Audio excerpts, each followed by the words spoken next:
Faly mandroso any tokantranontsika tsirairay avy any amin'ny alalan'ity fandaharana santé hebdo ity manasa anareo indray zahay hiaraka aminay hatramin'ny farany. Rehefa tsara ny hery fiarovana dia mora antsika ny miady amin'ireny otrika aretina na aretina rehetra mandalo ireny. Mora ho antsika ihany koa ny manavao ireo sela raha misy ratra na sahala amin'izany mahazo azy. Mifanohitra amin'izay izany mazava loatra raha toa ka ratsy ny hery fiarovana, sarotsarotra miady amin'ireny karazana tsimoka-retina na bibina-retina ireny dia sarotsarotra ihany koa fahasitranana eo amin'ireo fery sy ny sisa ireo. Ny mamola vola ny hery fiarovana ao anatintsika amin'ny ankapobeny dia sakafo hoantsika, ny rano sotrointsika ary ny fahazarana ataontsika amin'ny vatana, ny fanatanjahantena zany sy ny fahaizantsika ihany koa maka aina tsy mampisy an'ireny rarin-tsaina ireny ny torimaso izany rehetra izany dia mamola vola ny hery fiarovana avokoa, fa isan'ny tena mandray anjara goavana amin'izany hery fiarovana izany ny sakafo izay hoantsika. Izay ny isany hitondrana ity lohahevitra voalohany ity ny mahakasika ny torohevitra ara-tsakafo amin'ny lafin'ny fahasalamana eo amin'ireo zaza. Nahoana no eo amin'ireo zaza? Satria any no miainga ny fiforoana ny zavatra rehetra dia izay no nisafidianana hoe aleo ny torohevitra ara-tsakafo eo amin'ireo zaza no entina eto amin'ity tapany voalohany fandarana ity. Any amin'ny tapany faharoa koa isika hiresaka arety mifindra anankiray indray ny abokana. Nahoana no ny abokana no resahantsika ny amin'ny tapany faharoa? Satria ny 25 volana janoary lasa teo no andro maneran-tany natokana hiresahana an'izany aretina abokana izany. Hidirantsika ary aloha ny lohahevitra voalohany izay hiresahana mahakasika izay torohevitra ara-tsakafo eo amin'ireo ankizy izay.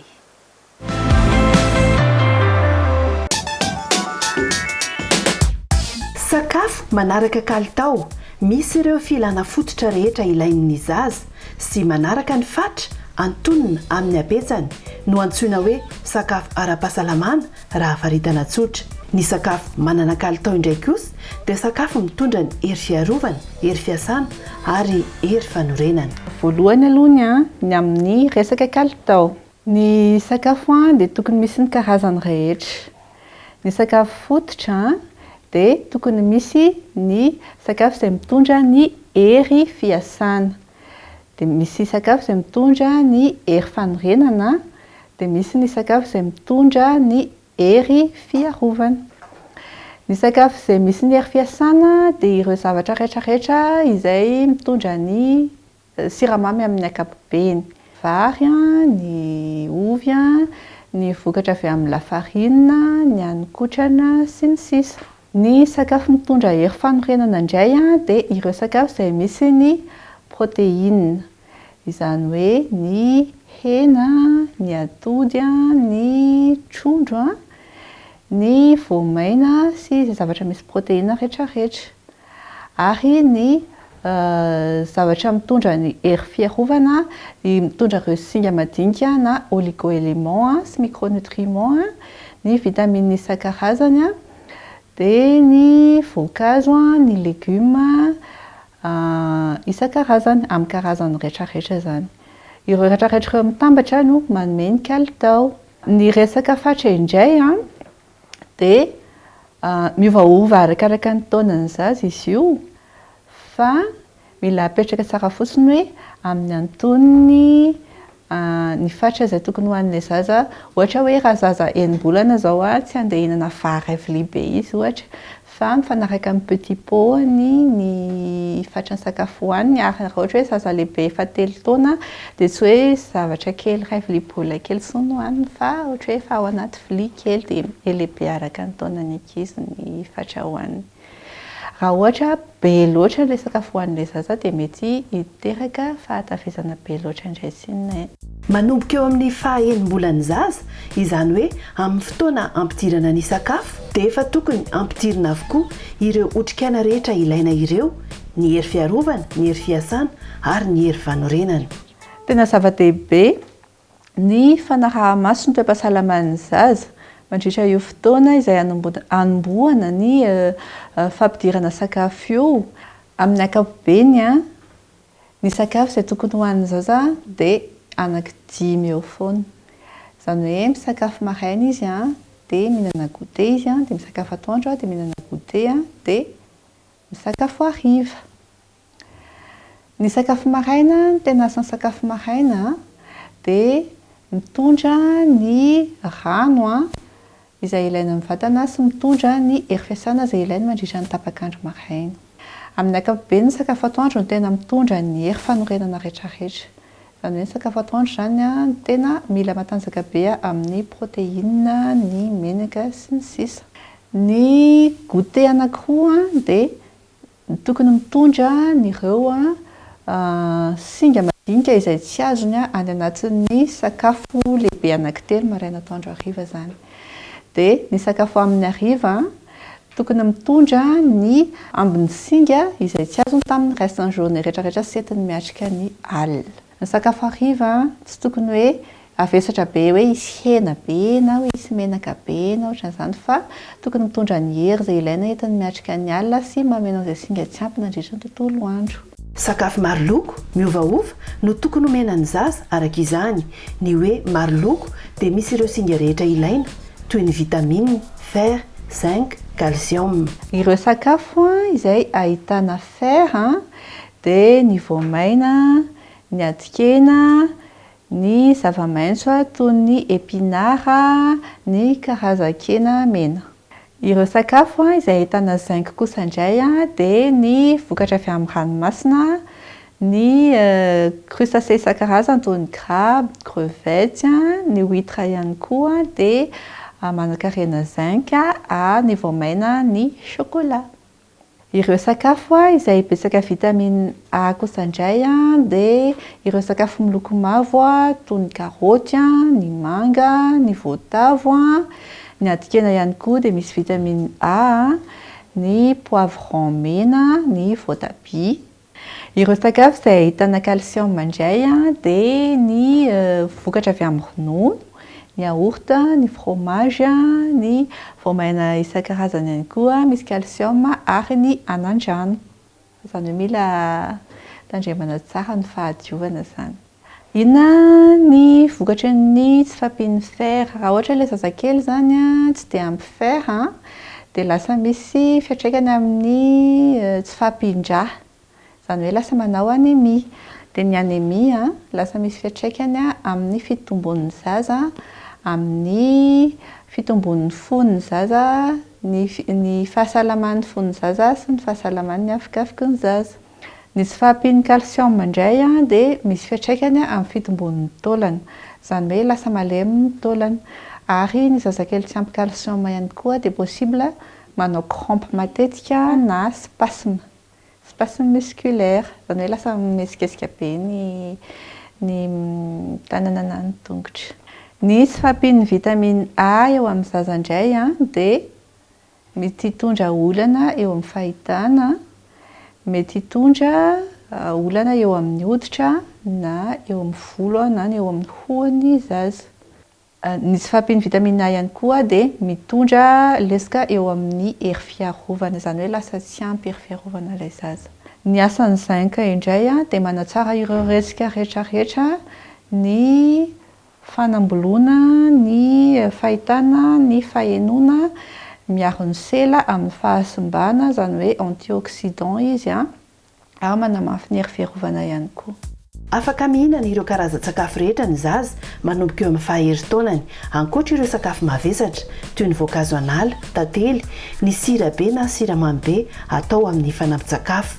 Marihana fa mety hitarika aretina ho an'ny zaza ny tsy fahampian'ireo singa ilaina amin'ny sakafon'ny zaza ireo. Karazana tsy fahampiana izay hita matetika indrindra dia ny tsy fahampian'ny fer, tsy fahampian'ny vitamine A, tsy fahampian'ny calcium ary ny tsy fahampian'ny zinc. Ankoatran'ireo tsy fahampiana singa ireo, ny tsy fanjarian-sakafo ihany koa dia mety hitondra ny atao hoe malnutrition raha tena lasa lalina izy. Izay ilay antsoina amin'ny fiteny mahazatra hoe alifisaka na alibotry. Ny alifisaka dia karazana fanjarian-sakafo efa tena lalina.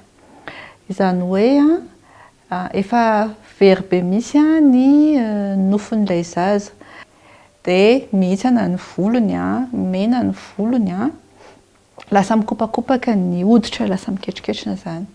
izay no antsoina hoe alifisaka. Ny alibotry indray dia lasa mivonto ny tongotra, ny tanana sy ny tarehan'ilay zaza vokatry ny tsy fahampian'ny protéine. Mihintsana ihany koa ny volony, misy fahasimbana ny hoditra. Ary indraindray ny ray aman-dreny misy tonga saina hoe efa tonga amin'ireo dingan'ireo ilay zaza, nefany tena tokony ilana fitsaboana faran'izay maika.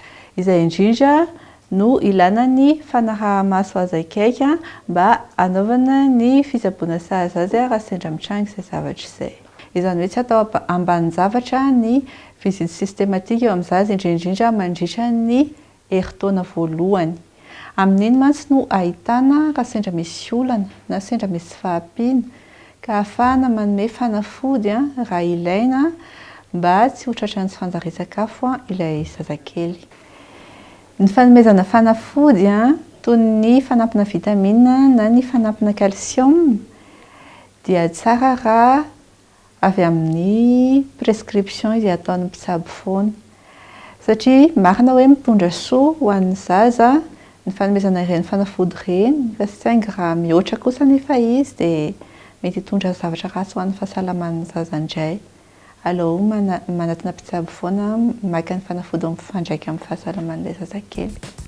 Ankoatra ny fisotroana rano na ranom-boankazo, tsy tokony ho tapaka ny fisotroana ronono natokana ho an'ny zaza raha mbola latsaky ny herintaona izy. Momba ny goûter manokana ho an'ny zazakely, maro be moa amin'izao hoe ny amin'ny tsena eny ny zavatra industriel sy feno produit chimique. Tsy dia tsara loatra izy ireny. Ny antony lasa mitondra vesatra eo amin'ny aty sy ny voan'ny zazakely ny famoahana ireny produit chimique ireny. Mba hisorohana an'izay dia tsara ihany raha zarina ny zazakely ihinana sakafo naturel.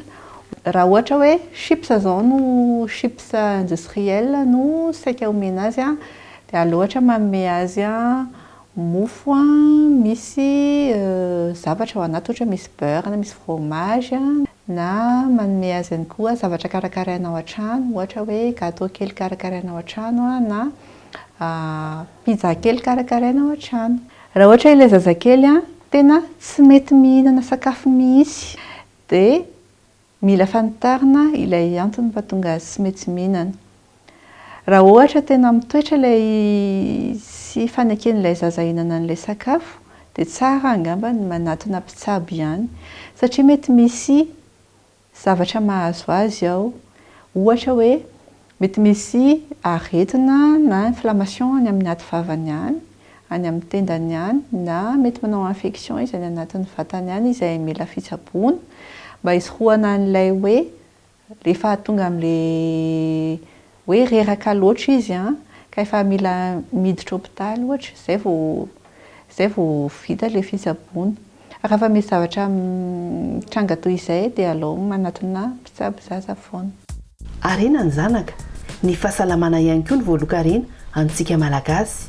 Amin'ny ankapobeny, ireo sakafo sy rano miditra ny vatantsika ihany no mamaritra ny toe-pahasalamantsika. Tsara marihana isika raha toka mamahana ny zanantsika dia atokana ny viliany, atokana ny fitaovam-pihinanany rehetra, fa tsy mety ilay hoe vilia hinananao ihany dia sotro hinananao ihany no hamahananao ny zanakao, satria na ny fatra amin'izay fotoana izay tsy hitanao hoe ampy ve, antonony ve, laniny ve ilay tokony ho anjarany, fa eo indrindrindrindra ihany koa ny toe-pahasalamana izay tsy mitovy, satria ny bibinaretina ny bakteria ao anatin'ilay vavanao mitsoka iny lasa miampita avy hatrany any amin'ilay zanakao rehefa hifandimbiasana ilay sotro ao anatin'izay. Dia amin'izao moa hoe betsaka ny arety mifindra dia efa miresaka an'izay arety mifindra izay isika dia horesahantsika zany ny aretina abokana. Aretina ohatra ny aretina rehetra ihany ny abokana, fa ny mampalahelo amin'izy ity dia voailikilika loatra ary lasa hitsoahan'ny olona zany ireo olona tratran'izay aretina abokana izay. Hoentintsika ary ny fanazavana fanampiny.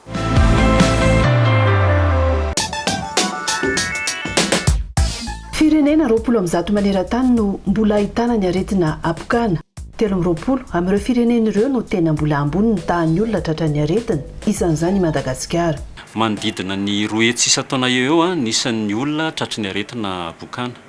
Raha ny eto Madagasikara no resahana dia manodidina ny 500 isa-taona nisan'ny olona tratry ny aretina bokana. Ary ny anisan'ny olana goavana eto Madagasikara dia ny fahataran'ny fitiliana satria ny 20 isan-jato amin'ireo marary voatily ireo dia efa mitondra takaitra avokoa.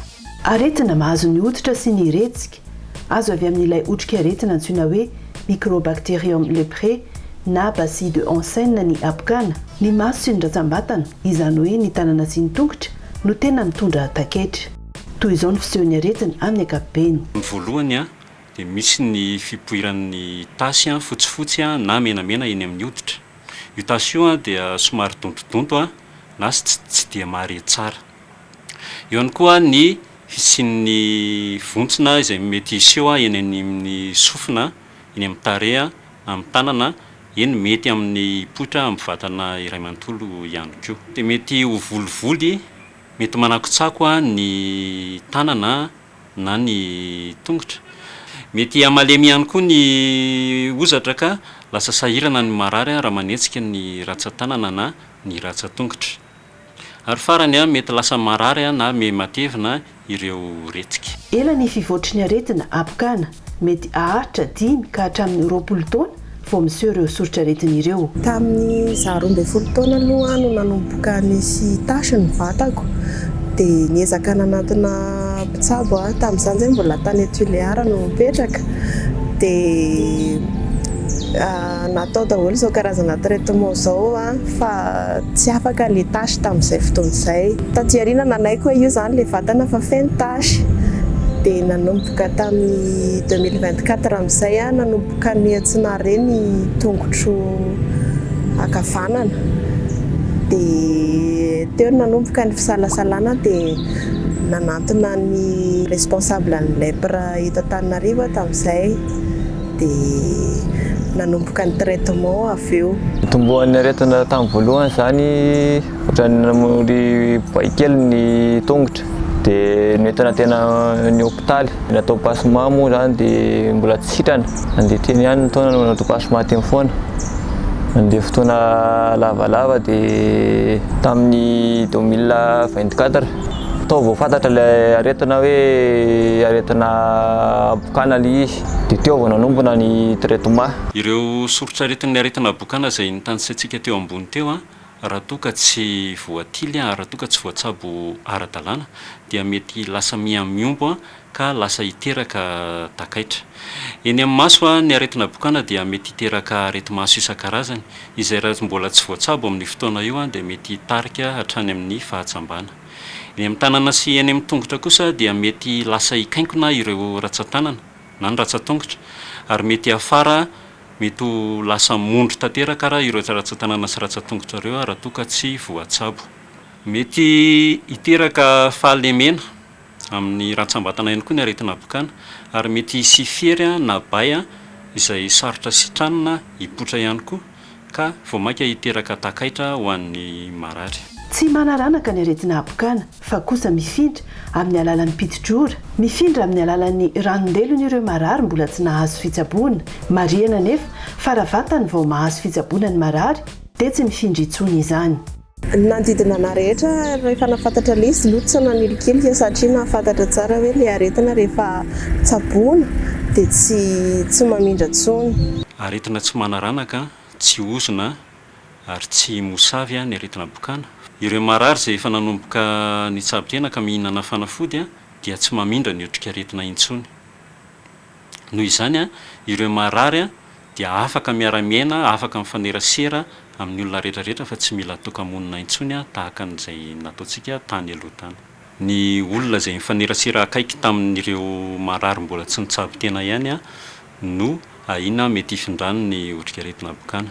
Ny afatra zany tiana ambara ny aretina bokana dia ohatran'ny aretina rehetra azo sorohana. Voalohany indrindra aloha ny fomba fisorohana ny aretina bokana dia amin'ny alalan'ny fanaovana ny vaksiny BCG satria ny aretina bokana sy ny aretina araboka na tuberculose hoy isitsika dia aretina mitovitovy ihany ny otrika aretina mahatonga anazy. Noho izany ny fanaovana ny vaksiny BCG dia efa miaro sady amin'ny ampahany ny fipoiran'ny aretina bokana. Eo ihany koa anisan'ny fisorohana ny aretina bokana dia ny fanaovana fizaham-pahasalamana matetika ho an'ireo olona izay ny fangaroaro na fampitakosokosona tamin'ireo marary tratry ny aretina bokana. Ary ireo olona fanerasera akaiky tamin'ireo marary ireo dia misy fanafody ihany koa azo omena anazy ireo mba ahafahana mampihena ny risika azon'ny ny aretina bokana. Ary farany anisan'ny fisorohana ny aretina bokana ihany koa dia ny fitondrovana lalandava, ny fahadiovana na ny fahadiovan'ny vatana zany na ny fahadiovan'ny tontolo iainana. Azo tsaboana ny aretina bokana ary tsy mamela taketra raha voatily mialoha sy voatsabo ara-dalàna. Maimaim-poana ny fitsaboana sy fandraisana ny tanana ireo marary eny anivo ny tobim-pahasalamana. Ny fitsaboana ny aretina bokana dia amin'ny alalan'ny fampiasana antibiotika, fitambarana antibiotika maromaro izay hoanina mandritra ny enim-bolana farafahakeliny ary 12 volana raha farafahaelany indrindra. Io dia miankina amin'ny toe-batan'ny marary. Marihana nefa fa ny fitsaboana ny aretina bokana dia maimaim-poana zato isan-jato ankoatr'izay ny fandraisana tanana ireo marary satria indraindray misy marary mety mila fandidiana na mety misy marary mila anamboarana kiraro ohatra dia maimaim-poana daholo izany rehetrarehetra izany. Marihana fa ny fanilikiliana ireo olona marary ny aretina bokana dia miteraka fahatarana amin'ny fitiliana sy fandraisana antanan'ireo marary ka ahatonga ireo takaitra ateraky ny aretina. Raha ny eto Madagasikara dia tena mbola mitoetra ny fanilikiliana sy fanavakavahana ireo marary tratry ny aretina bokana ireo. Izany dia mety iseho amin'ny alalan'ny fisaraha-panambadiana, mety iseho ihany koa amin'ny fandroahana ireo mpiasa eny amin'ireo sehatr'asa isan-karazany na raha ho an'ny zaza dia mety hiteraka fandroahana any an-tsekoly. Eo ihany koa nefa misy marary izay lasa natoka-monina tanteraka noho ny aretina mahazo anazy. Ny fanilikiliana sy ny fanavakavahana ihany koa raha ny eto Madagasikara dia mbola maro ireo marary tratry n'io aretina io no lasa tsy tafiditra am-pasan-drazana noho io aretina io. Aza ilikilika ireo marary sy ny fianakaviany fa vao mainka mahasarotra ny fitiliana sy ny fitsaboana ny aretina izany. Ary farany raha misy tranga mampiahiahy anao aza misalasala mihitsy manantona tobim-pahasalamana. Nanomboka ny taona 427 dia ny faha 520 ny volana janoary no andro natokana ankalazana ny andro maneran-tany ho an'ireo marary ny bokana. Anisan'ny tanjona anankiray ihany koa amin'ny fankalazana ny andro maneran-tany ho an'ny aretina bokana dia mba ahafahana manao ady sisika eny anivon'ireo mpitondra fanjakana isan-karazany mba ahafahana manatsara ny fitiliana sy ny fandraisana tanana ireo marary. Natao ihany koa nefa io andro maneran-tany io mba ahafahana manangona vola, manangona fitaovana entina miady amin'ny aretina bokana na manangona fanampiana ihany koa ho an'ireo marary. Aretina toy ireo aretina mifindra rehetra ny aretina bokana. Azo tsaboana tsara ny aretina bokana fa ny fanavakavahana sy ny fanilikiliana no isan'ny sakana lehibe. Zava-dehibe ny fitandremana ny fahadiovana na ny fahadiovan'ny tenanao indrindra ny fahadiovan'ny sakafo izay hohaninao, ny voankazo sy ny legioma manta, ireo rehetra hohanina manta moa izany indrindra fa eo ihany koa ny fahadiovan'ny tontolo iainana. Tafiditra ao anatin'ny tontolo iainana ny trano honenana, ny lamba rakofana, ny lobolobo manodidina rehetra sy izay rehetrarehetra zany ampiasainao amin'ny maha olombelona anao. Zava-dehibe izay isorohana ny arety mifindra rehetra amin'izao fotoana izao fotoam-pahavaratra be dia be zany mety antony andraisantsika sy azotsika ireny arety mifindra ireny dia aleo misoroka toy izay mitsabo ho hiatran'ny fitenenana.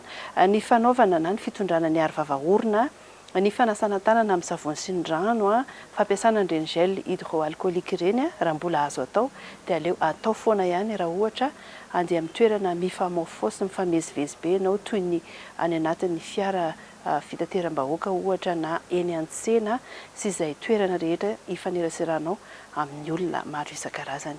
Ny fandarana dia mikatsaka mandrakariva ny fomba rehetra anoroana hevitra sy hanomezana torolalana tsy azotsika indreny aretin'ireny ho an'ny fisorohana sy ny fiarovana zany. Raha mbiakotra ny aretina manentana hatrany zahay manatona ny tobim-pahasalamana aza menatra aza manaiky resin'le tahotra sy le henatra izay mifehanao satria arakaraky ny kotrehan'ny aretina no ahasarotra ny fitsaboana ary nanazavan'ny dokotera azy teo dia misy ny taketra mety avelan'ireny aretin'ireny raha toa ka tsy misy fandraisana ny tanana. Amin'ny heriny toy izao ary lohahevitra roa hafa indray no entinay ho anareo mpijery sy mpanaraka ny fandaharana mankasitraka anao niaraka anay hatramin'ny farany. Mandra-peo narytopo.